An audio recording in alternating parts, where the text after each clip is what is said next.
Hi everyone, welcome back to Literary Criticism. In the last class, we have discussed Aristotle's observations on comedy. Today, we will discuss Aristotle's observations on epic. What is an epic? Let us have a definition.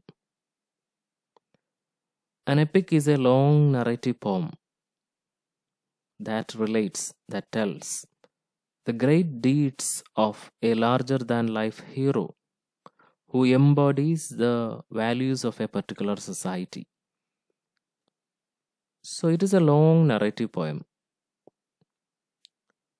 that tells the great deeds or great activities of a hero. What type of hero? A larger than life hero. Larger than life hero means his activities are not realistic. He will be capable of doing improbable tasks, adventures.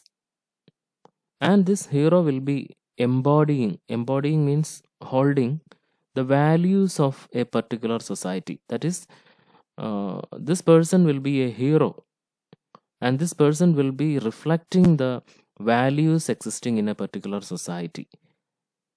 So from Indian context, Ramayana is an example of an epic, and Rama is a hero who embodies the values of a society of that time.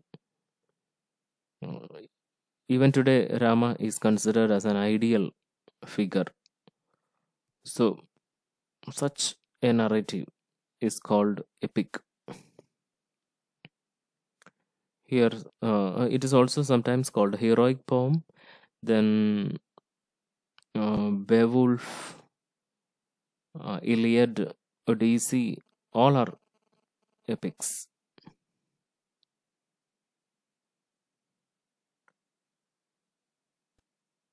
Then coming to the nature and form of epic.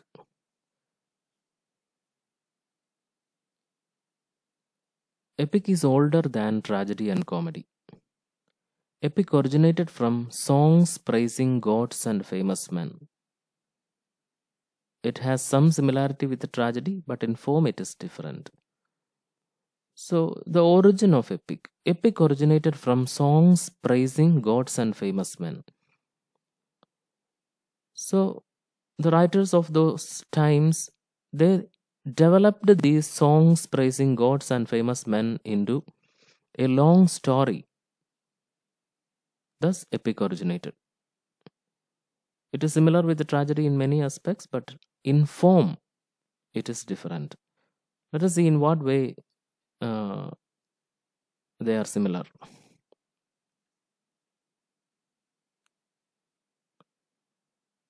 Remember the definition of tragedy given by Aristotle. So, many elements in that definition is applicable to epic as well, except some of them. Similarities are here. It is an imitation of a serious action. It is whole and complete with a beginning, middle, and an end. The structure of the plot is also same.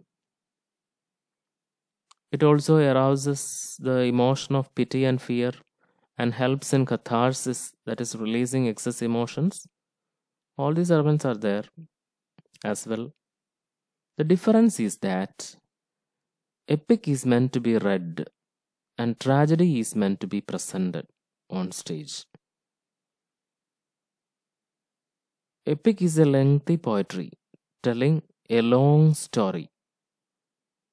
Its length is not restricted like tragedy. Thirdly,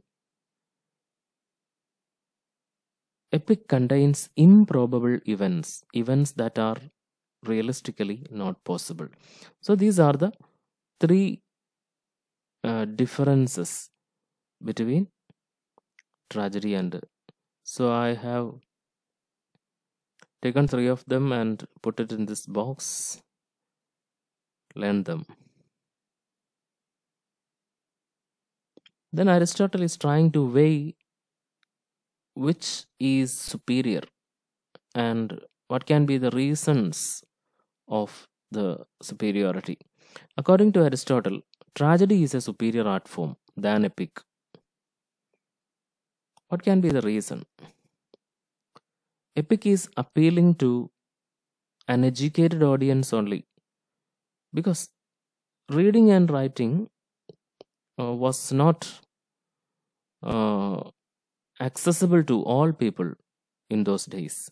So only educated people was able to uh, enjoy epic. However,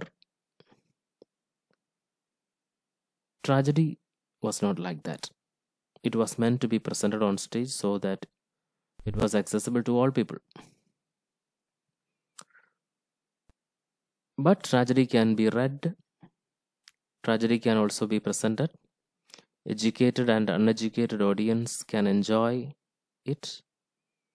Its pleasure is doubled. It is also more concentrated because of its short time span. So Aristotle says that tragedy is superior.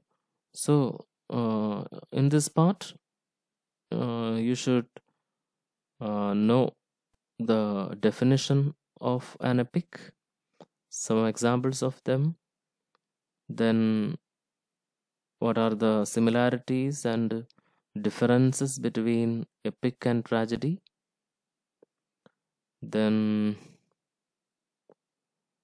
uh, which is superior, epic or tragedy, and reasons for the superiority. So we are stopping here for today. Thank you.